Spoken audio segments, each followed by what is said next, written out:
And welcome दोस्तों, स्वागत है आपका हमारे एक नई वीडियोस में जिसमें हम क्लास 12 बीएससीबी बिहार बोर्ड 2022 का मॉडल पेपर सॉल्व करेंगे। जिसमें 51 नंबर से लेकर 100 नंबर तक जितने भी मॉडल पेपर्स में क्वेश्चन आए थे उसको हम हल करेंगे और इसका एक्सप्लेनेशन भी करेंगे। अगर आपको वीडियो अच्छा लगेगा तो वीडियो जो है आप लाइक कीजिएगा, शेयर कीजिएगा, सब्सक्राइब कीजिएगा चैनल को। तो चलिए आज का पहला क्वेश्चन पढ़ते हैं। पहला क्वेश्चन है यहाँ पर 51 नंबर में, भारतीय नागरिकता अधिनियम कब पारित किया गया? 1950 में, 1952 में, 1955 में, 1968 में। तो भारतीय नागरिकता अधिनियम जो है वो किया गया था 1955 में पारित किया गया था। ठीक है, थोड़ा फास्ट चलेंगे, क्वेश्चन 50 क्वेश्चन है इसमें। चलिए नेक्स्ट क्वेश्चन की तरफ बढ़ते हैं। 52 नंबर का क्वेश्चन है, विश्व अहिंसा दिवस किस तिथि को मनाया जाता है? 30 जनवरी, 24 अक्टूबर, 2 अक्टूबर और 10 दिसंबर। किस तिथि को मनाया जाता है विश्व अहिंसा दिवस? तो याद रखिएगा, विश्व अहिंसा दिवस 2 अक्टूबर को मनाया जाता है, यानी महात्मा गांधी की जयंती पर विश्व अहिंसा दिवस के रूप में मनाया जाता है। इसका आंसर सी नंबर हो जाएगा 52 नंबर का। चलिए नेक्स्ट क्वेश्चन बढ़ते हैं। 52 के बाद 53 नंबर में चलते हैं। 2003 के 92वें संशोधन में भारतीय संविधान की 8वीं अनुसूची में कौन सा भाषा जोड़ा गया था? यानी 2003 में जो 92वां संविधान संशोधन हुआ था उसमें 8वीं अनुसूची में, आपको पता है कि 8वीं अनुसूची में 22 भाषाओं का जिक्र है। ठीक है, 22 भाषाएं हैं 8वीं अनुसूची में भारतीय संविधान के। तो इसमें जो है कौन सी जो 2003 में जो संविधान संशोधन हुआ था इसमें कौन सा भाषा जोड़ा गया था? एक्चुअली में ये चारों भाषा जोड़ा गया था। डोंगरी भी जोड़ा गया था, मैथिली भी जोड़ा गया था, संथाली भी जोड़ा गया था और बोडो भी जोड़ा गया था। तो हमारे पास ऐसा कोई ऑप्शन नहीं है कि जिसमें हम इनमें से सभी लगा दें, तो इसलिए ये क्वेश्चन जो है डाउट है यहाँ पर, तो इसको रहने दिए, लेकिन चारों ही ऑप्शन सही है। ठीक है, अगला अगला बढ़ते हैं। 54 नंबर का क्वेश्चन है, भारत में हरित क्रांति के जनक किसे कहा जाता है? MS स्वामीनाथन को, अशोक मेहता को, US राव को, इनमें से कोई नहीं। तो भारत में हरित क्रांति, ग्रीन रेवोल्यूशन जिसको कहते हैं, इसका जो जनक है वो कौन है? MS स्वामीनाथन है। लेकिन यही क्वेश्चन अगर आ जाए कि विश्व में हरित क्रांति का जनक किसे कहा जाता है, तो डॉक्टर कॉर्नम बॉरलॉग, याद रखिएगा। ठीक है, चलिए नेक्स्ट क्वेश्चन की तरफ बढ़ते हैं। 55 नंबर का, अंतर्राष्ट्रीय न्यायालय का मुख्यालय कहाँ है? हैग में है, जिनेवा में है? दो ऑप्शन उधर है। तो चलिए इसका क्वेश्चन का आंसर जो है वो हैग हो जाएगा। ठीक है, हैग में है। अंतर्राष्ट्रीय न्यायालय का मुख्यालय कहाँ पर है? हैग में है। चलिए 56 नंबर का क्वेश्चन पढ़ते हैं। पंजाब में सैनिक कार्यवाही 1984 में किसकी हत्या का कारण बनी? यानी पंजाब में जो सैनिक कार्रवाई हुई थी 1984 में, तो किस वजह से ये सैनिक कार्रवाई की गई थी? इंदिरा गांधी की मौत के कारण, राजीव गांधी की मौत के कारण, महात्मा गांधी की मौत के कारण, या उपरोक्त में से कोई नहीं? तो 56 का जो सही आंसर होगा वो क्या होगा? इंदिरा गांधी की मौत के बाद जो है इंदिरा गांधी की हत्या कर दी गई थी, मतलब कुछ पंजाबियों के द्वारा, मतलब असामाजिक तत्वों के द्वारा। इसलिए वो जो वहाँ पंजाब में जो है क्या हुआ था, सैनिक कार्रवाई हुआ था 1984 में। ये क्वेश्चन घुमा के भी पूछ सकता है कि इंदिरा गांधी की हत्या कब हुई थी, तो 1984 में हुई थी। चलिए 56 नंबर का हो गया। 57 नंबर का देखते हैं। 57 नंबर का क्वेश्चन पढ़िएगा एक बार। 1966 का ताशकंद समझौता किन दो देशों के बीच हुआ था? भारत, पाकिस्तान, अमेरिका, चीन, चीन, पाकिस्तान, उपरोक्त में से कोई नहीं। तो आपको पता होगा कि 1966 में भारत और पाकिस्तान के बीच एक समझौता हुआ जिसे ताशकंद समझौता कहते हैं। एग्जैक्ट डेट इसका 10 जनवरी 1966 को हुआ था। भारत की तरफ से जो है लाल बहादुर शास्त्री था, उधर उधर से कौन था? अय्यूब खान था। ठीक है, तो इसका हो जाएगा ए नंबर हो जाएगा। चलिए 58 नंबर का क्वेश्चन पढ़ते हैं। 2009 का जलवायु सम्मेलन कहाँ पर हुआ था? स्टॉकहोम में, रियो डी जेनेरियो में, क्योटो में, या कोपेनहेगन में? तो 2009 का जो जलवायु परिवर्तन यानी जलवायु सम्मेलन हुआ था, क्लाइमेट कॉन्फ्रेंस हुआ था, ये कोपेनहेगन में हुआ था। कहाँ पर हुआ था? कोपेनहेगन में हुआ था 2009 का जलवायु सम्मेलन। तो 58 का क्या हो जाएगा? डी नंबर हो जाएगा। चलिए नेक्स्ट क्वेश्चन बढ़ते हैं। 59 नंबर का क्वेश्चन है, सुरक्षा परिषद के कितने सदस्यों को निषेधाधिकार प्राप्त है? देखिए यहाँ वीटो पावर लिखा हुआ है इंग्लिश में, निषेधाधिकार मतलब वीटो पावर। तो कुल 5 ही देश है जिसको वीटो पावर मिला हुआ है, निषेध अधिकार प्राप्त है, एक्स्ट्रा पावर मिला हुआ है उसको। ठीक है, तो ये क्या हो जाएगा? 5 देश, जिसमें से आपको रूस है, फ्रांस है, ब्रिटेन है, अमेरिका है और चीन है। ये 5 ही देश है जिसको सुरक्षा परिषद में वीटो पावर मिला हुआ है, 5 देश को। 60 नंबर का क्वेश्चन देखिएगा, निम्नलिखित में से कौन दशेस का सदस्य नहीं है? भारत, पाकिस्तान, इंडोनेशिया या श्रीलंका? दशेस यानी सार्क जिसको बोलते हैं, देखिए इंग्लिश में सार्क लिखा हुआ है, दशेस। दक्षेस में आपको पता होगा कुल 8 देश हैं जिसकी स्थापना 1900 85 में की गई थी, जिसका मुख्यालय काठमांडू में है। तो इसमें जो है इंडोनेशिया नहीं आता है, बाकी तीनों देश जो है डचेस का मुख्यालय है। तो 60 नंबर का क्या हो जाएगा, सी हो जाएगा, ठीक है, इंडोनेशिया हो जाएगा। चलिए 61 नंबर का क्वेश्चन पढ़ते हैं। 1974 में भारत ने अपना पहला परमाणु परीक्षण कहाँ किया था? बीकानेर में, पोखरण में, मिर्जापुर में, त्रिवेंद्रम में। तो 1974 में भारत ने अपना पहला परीक्षण जो किया था वो पोखरण में किया था, ठीक है। इंदिरा गांधी की सरकार रहते हुए, उस वक्त भारत में इंदिरा गांधी की ही सरकार थी। तब 1975 में जो आपातकाल भी लगाया गया था, उस समय इंदिरा गांधी की ही सरकार थी। तो 61 नंबर का जो सही आंसर होगा वो क्या हो जाएगा, बी नंबर हो जाएगा।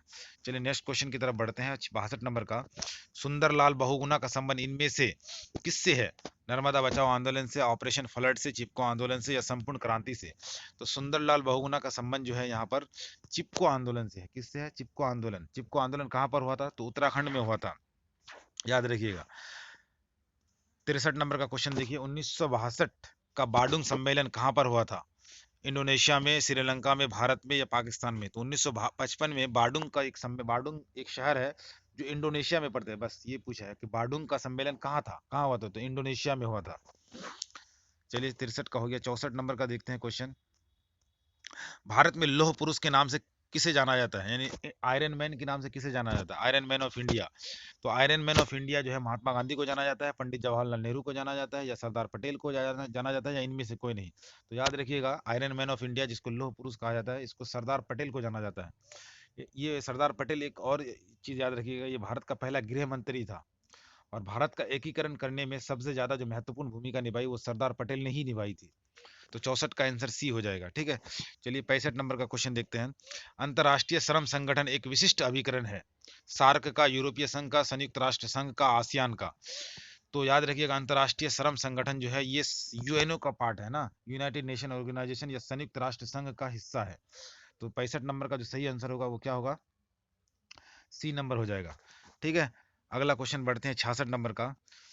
निम्नलिखित में से किस राज्य का निर्माण भाषा के आधार पर नहीं हुआ था? महाराष्ट्र, गुजरात, आंध्र प्रदेश, या उत्तराखंड?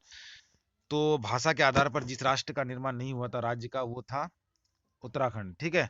बाकी महाराष्ट्र का भी हुआ था, गुजरात का भी हुआ था, और आंध्र प्रदेश का। आंध्र प्रदेश तो आपको पता होगा 1953 में हुआ था। भाषा के आधार पर बनने वाला पहला राज्य कौन सा है? तो वो आंध्र प्रदेश है, ठीक है। तो 66 का आंसर क्या हो जाएगा, डी नंबर हो जाएगा, उत्तराखंड। 67 नंबर का क्वेश्चन पढ़ते हैं।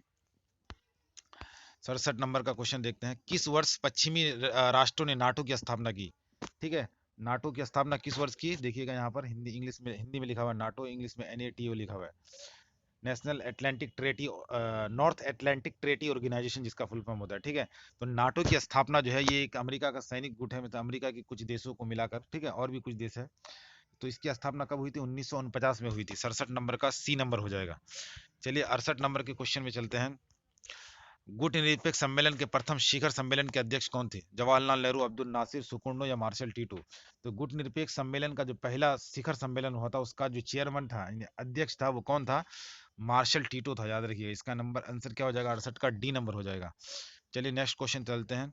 69 का, यानी 69 का, शीत युद्ध के दौरान जर्मनी के एकीकरण किस वर्ष हुआ था? 69 का क्वेश्चन पढ़िए, आप लोग जवाब दीजिएगा।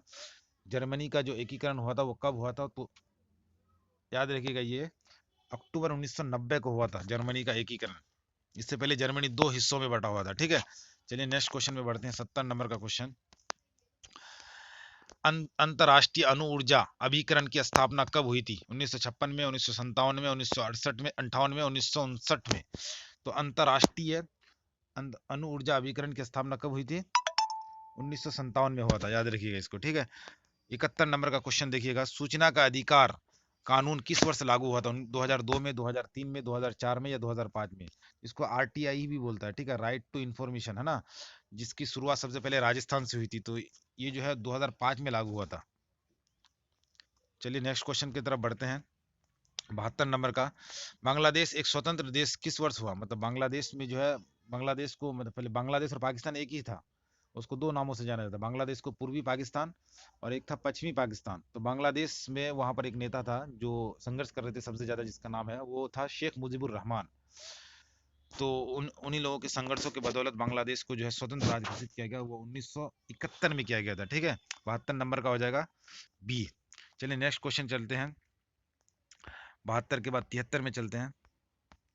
जय जवान जय किसान का नारा किसने दिया था? जय जवान जय किसान का नारा राजीव गांधी ने दिया था, लाल बहादुर शास्त्री ने, इंदिरा गांधी ने, या मोरारजी देसाई ने? तो जय जवान जय किसान का नारा जो है लाल बहादुर शास्त्री ने दिया था। क्वेश्चन इस 73 का बी हो जाएगा। अगर इसी में रहे जय जवान जय किसान जय विज्ञान, तो ये अटल बिहारी वाजपेयी ने दिया था। चलिए 74 नंबर का देखिएगा। 1985 में किस राजनीतिक दल की स्थापना हुई थी? भारतीय राष्ट्रीय कांग्रेस, मुस्लिम लीग, भारतीय जनता पार्टी या जनता पार्टी? तो सबसे भारत की सबसे जो पुरानी पार्टी है वो भारतीय राष्ट्रीय कांग्रेस है, जिसको आईसीटी कहा जाता है, Indian INC, Indian national Congress. तो 74 नंबर का ए हो जाएगा। भारतीय राष्ट्रीय कांग्रेस की स्थापना 1885 को हुई थी। 75 नंबर का क्वेश्चन देखिएगा। किस अमेरिकी राष्ट्रपति को नोबेल शांति का नोबेल पुरस्कार दिया गया था? ठीक है, Barack Obama, Bill Clinton, George Bush, इनमें से कोई नहीं। तो याद रखिएगा ये बराक ओबामा को दिया गया था 2009 में, शांति के लिए। यानी शांति का मतलब उसको ये माना गया था कि आप जो है शांति फैलाने पूरी दुनिया में, ठीक है, इसके लिए उसे क्या दिया गया था? शांति का नोबेल पुरस्कार। यानी नोबेल पुरस्कार दुनिया का सबसे बड़ा पुरस्कार होता है।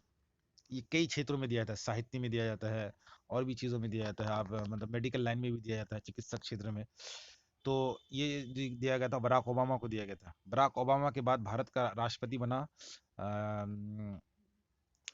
इसमें डोनाल्ड ट्रंप बना। डोनाल्ड ट्रंप के बाद अभी जो है जो बाइडेन है अमेरिका का राष्ट्रपति वर्तमान में। और उपराष्ट्रपति कौन है? कमला हैरिस है, ये भी याद रखिएगा।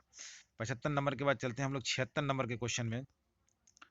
भारत में नई आर्थिक नीति की वर्ष किस वर्ष शुरू की गई थी? 1990 में, 1991 में, 1992 में, 1993 में? तो भारत में नई आर्थिक नीति, न्यू इकोनॉमिक पॉलिसी की शुरुआत जो है कब की गई थी? 1991 में किया गया था। 1991 में नरसिम्हा राव की सरकार थी, ठीक है। और ये डॉक्टर मनमोहन सिंह उसमें क्या था? वित्त मंत्री था, फाइनेंस मिनिस्टर था। 77 नंबर का क्वेश्चन देखिएगा। बोडोलैंड क्षेत्रीय परिषद किस राज्य से संबंधित है? आसाम से, नागालैंड से, मेघालय से, या मिजोरम से? तो बोडोलैंड जो है असम से रिलेटेड है, ठीक है। चलिए नेक्स्ट क्वेश्चन बढ़ते हैं। 78 नंबर का क्वेश्चन है।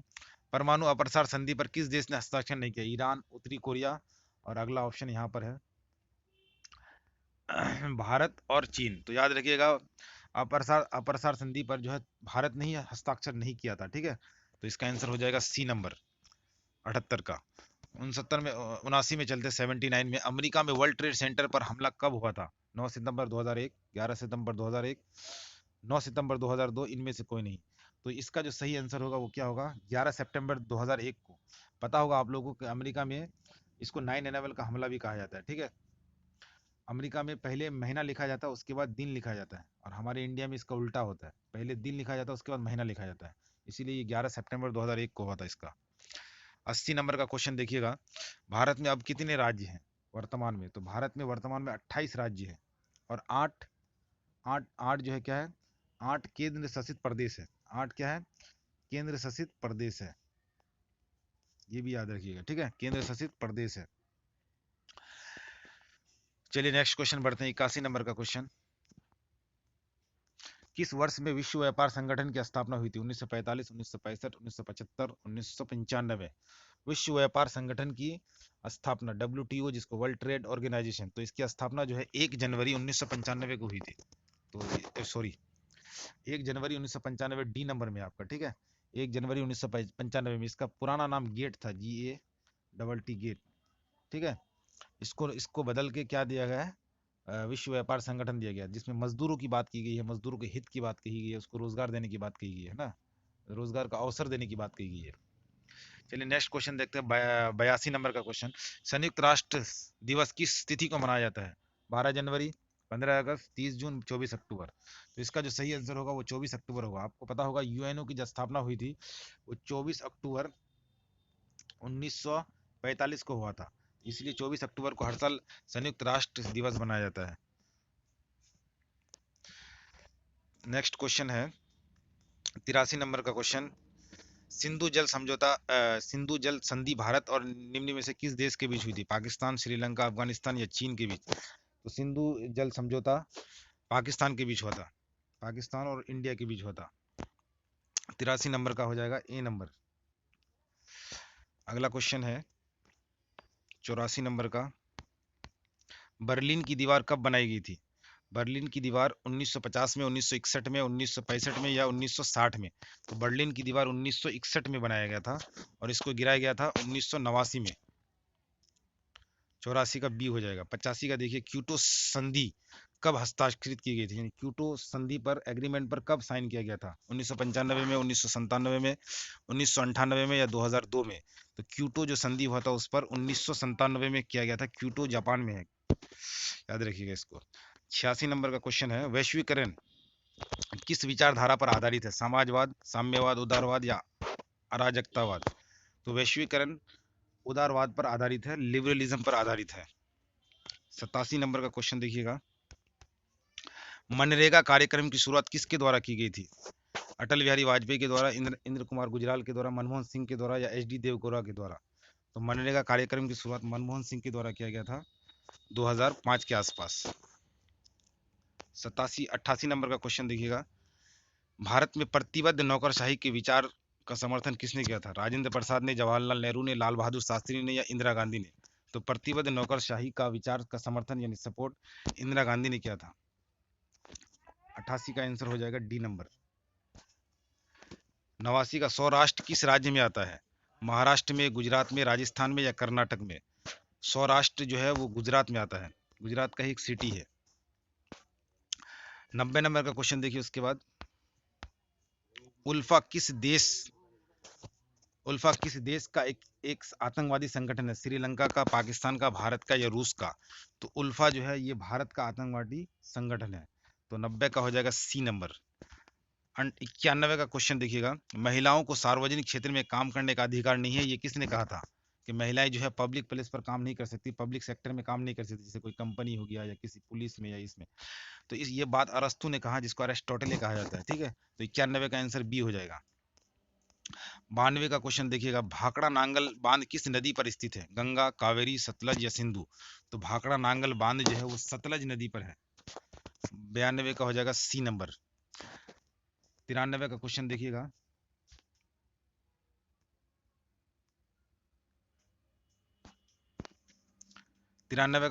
विश्व महिला दिवस कब मनाया जाता है? 10 दिसंबर को, 8 मार्च को, 1 दिसंबर को या 2 अक्टूबर को? तो इसका जो सही आंसर होगा वो 8 मार्च होगा। विश्व महिला दिवस 8 मार्च को मनाया जाता है, ठीक है। बी नंबर इसका आंसर हो जाएगा, इसका बी। लेकिन ये सब भी याद रखिए, 10 दिसंबर को क्या मनाया जाता है? विश्व मानवाधिकार दिवस। 1 दिसंबर को विश्व एड्स दिवस और 2 अक्टूबर को महात्मा गांधी की जयंती मनाई जाती है, जिसको अहिंसा दिवस के रूप में मनाते हैं। 94 का क्वेश्चन देखिए, इनमें से किसने खुले द्वार की नीति अपनाई? चीन ने, यूरोपीय संघ ने, जापान ने या अमेरिका ने? तो खुले द्वार की नीति जो है चीन ने अपनाई थी। किसने अपनाई थी? चीन ने। 94 का ए नंबर हो जाएगा। 95 का क्वेश्चन देखिएगा, वार्सा संधि को सबसे पहले किस देश ने छोड़ा था?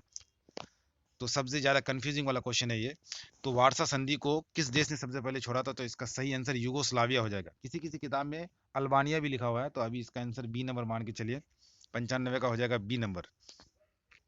96 का क्वेश्चन देखते हैं, यूरोपीय संघ की स्थापना कब हुई थी? 1957 में, 1992 में, 2005 में, 2006 में? तो यूरोपीय संघ की स्थापना 1992 में हुआ था। कब हुआ था? 1992 में हुआ था। तो बी हो जाएगा 96 का। नेक्स्ट क्वेश्चन बढ़ते हैं 97 में, साफ्टा समझौता पर किस वर्ष हस्ताक्षर हुआ था? 2004 में, 2006 में, 2007 में या 2008 में? तो साफ्टा समझौता जो हुआ था इस पर 2004 को सिग्नेचर हुआ, हस्ताक्षर हुआ या एग्रीमेंट हुआ, ठीक है। 97 का हो जाएगा ए नंबर। 98 का क्वेश्चन देखिएगा, आसान क्वेश्चन है। 98 का क्वेश्चन देखिएगा, 1972 का शिमला समझौता किन दो देशों के बीच हुआ था? भारत और नेपाल, भारत और पाकिस्तान, भारत और बांग्लादेश, पाकिस्तान और बांग्लादेश? तो शिमला समझौता भारत और पाकिस्तान के बीच हुआ था, इसका बी नंबर हो जाएगा। नेक्स्ट क्वेश्चन बढ़ते हैं 99 में, सेकंड लास्ट क्वेश्चन है ये। दक्षेस का मुख्यालय कहाँ पर है? यानी जिसको सार्क का हेडक्वार्टर कहाँ पर है? नई दिल्ली में, कोलकाता में, इस्लामाबाद में या काठमांडू में? अभी आपको पहले बताया गया कि इसका मुख्यालय कहाँ पर है, काठमांडू में है। इसकी स्थापना कब हुई थी? तो 1985 में हुआ था, ढाका में, ठीक है। चलिए 100 नंबर क्वेश्चन और ये लास्ट क्वेश्चन इस मॉडल पेपर का, संयुक्त राष्ट्र संघ की स्थापना कब हुई थी? 1920 को, 1945 को, 1948 को या 1949 को? यानी यूएनओ यानी यूनाइटेड नेशन ऑर्गेनाइजेशन, यूएनओ जिसको कहा जाता है, ठीक है। इसकी स्थापना कब हुई थी? तो इसकी स्थापना जो हुई थी वो 24 अक्टूबर 1945 को हुई थी। अभी बताया गया कि यूएनओ दिवस कब मनाया जाता है, तो 24 अक्टूबर। तो इसका सही स्थापना डेट 1945 24 अक्टूबर है, ठीक है। तो ये टोटल 100 क्वेश्चन आपका खत्म हो गया अभी, मतलब 50 ही खत्म किए, इसमें 50 हम पहले बना चुके थे। आई होप कि आपको ये वीडियो समझ में आया होगा, और जो भी आपका डाउट है इसमें क्लियर किया गया होगा। अगर आपको फिर भी कोई डाउट रहता है तो आप हमारे कमेंट बॉक्स में ज़रूर कमेंट कीजिएगा, हम रिप्लाई ज़रूर करेंगे। और अगर आपको ये वीडियो पसंद आया हो, आपके लिए अगर हेल्पफुल हो आपके एग्ज़ाम के लिए, तो इसको ज़रूर शेयर कीजिएगा, सब्सक्राइब कीजिएगा हमारे चैनल को। और आपके एक सब्सक्राइबर, आपकी एक लाइक हमें बहुत ज़्यादा मोटिवेट करता है। तो चलिए दोस्तों, आज की इस वीडियो को यहीं पर ख़त्म करते हैं, फिर मिलेंगे नेक्स्ट वीडियो में।